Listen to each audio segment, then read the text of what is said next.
Elvis e Priscila tiveram alguns anos maravilhosos juntos. Não me entenda mal. E foram muito próximos por muito tempo. Eles compartilhavam uma proximidade especial que só era superada pelo vínculo que ele tinha com sua mãe. Ele se importava com Priscila, mas Elvis simplesmente não conseguia se dedicar exclusivamente a uma mulher. Costumo citar a frase: "Nós não éramos casados, nossas esposas eram." Seu casamento e o nascimento de sua filha foram seguidos, ironicamente, pelo maior ressurgimento de sua carreira desde os anos 50. Em junho de 1968, apenas 4 meses após o nascimento de Lisa Marie, Elvis começou a trilhar um caminho de retorno que começou um pouco mais tarde, naquele ano, com a transmissão de seu primeiro especial de televisão, Singer Presents Elvis, comumente conhecido como The 6/8 Comeback. Isso foi seguido um ano depois por seu tão esperado retorno às apresentações ao vivo com um show estrondoso em Las Vegas, que estabeleceu o caminho que ele seguiria pelo resto de sua carreira. De 1969 em diante, Elvis estava constantemente viajando, se apresentando, descansando ou se preparando para mais shows ao vivo. Sua vida se tornou uma série interminável de shows esgotados, alternando entre Las Vegas, Lake Tahoe e shows de uma noite pelo país. Só em 1974, ele fez impressionantes 152 shows. Isso é quase um a cada 2 dias. Essas turnês constantes serviam apenas para acelerar as rachaduras que já existiam na fundação do casamento deles. Eventualmente, exceto nas noites de abertura e encerramento em Las Vegas, havia uma política rígida de nada de esposas ou namoradas.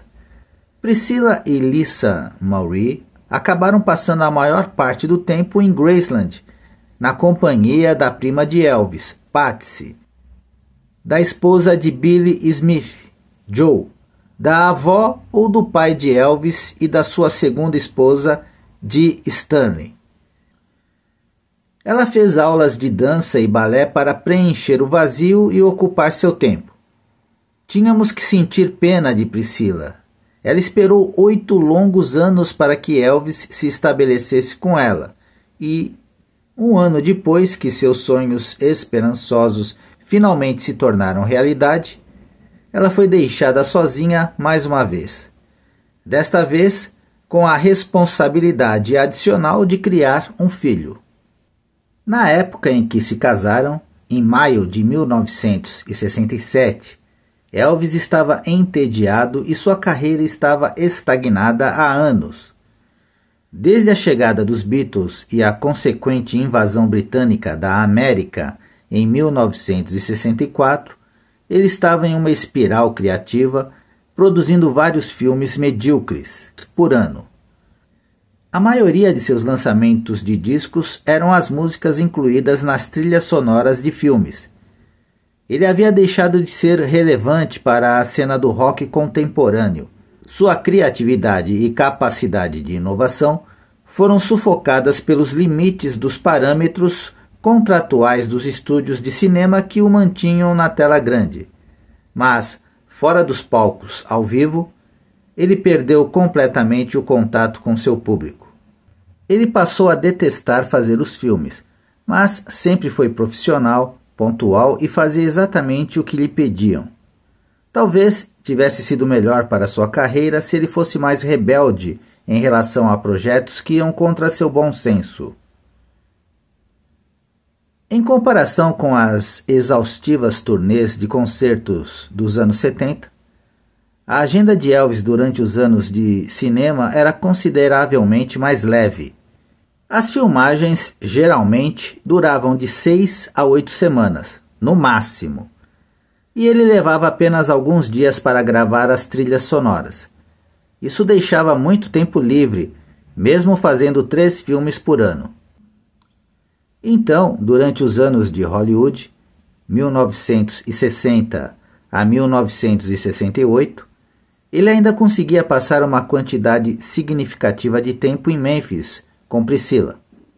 Mas quando Elvis subiu ao palco novamente, a história foi completamente diferente. Ficávamos em Graceland apenas alguns meses, no total do ano inteiro. Eles simplesmente não conseguiam mais passar muito tempo juntos, e a intimidade havia praticamente abandonado o relacionamento completamente. Elvis estava se divertindo muito em 1969, 1970 e 1971. A novidade de se apresentar ao vivo novamente ainda não havia se tornado obsoleta. Ele rapidamente se viciou na descarga de adrenalina que experimentava ao se apresentar diante de uma plateia ao vivo. Ele estava feliz por estar de volta, cara a cara com seus fãs, sentindo a imediatez e a emoção que só uma plateia ao vivo pode criar. Ele também foi rejuvenescido criativamente, e esse período de sua carreira é amplamente considerado como sua maior era desde os anos 50.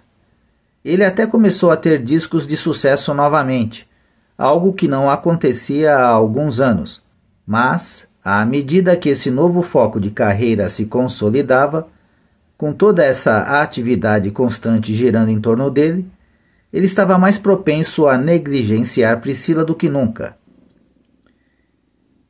Ele era o alvo de adulação ultrajante de todos os tipos de mulheres, supostamente uma bomba atômica que certamente explodiria na sua mente. Seu ego buscava constantemente a segurança e a validação que somente uma nova admiradora poderia fornecer. E lembre-se, os costumes sexuais do país haviam mudado drasticamente desde seus últimos dias na estrada no final dos anos 50.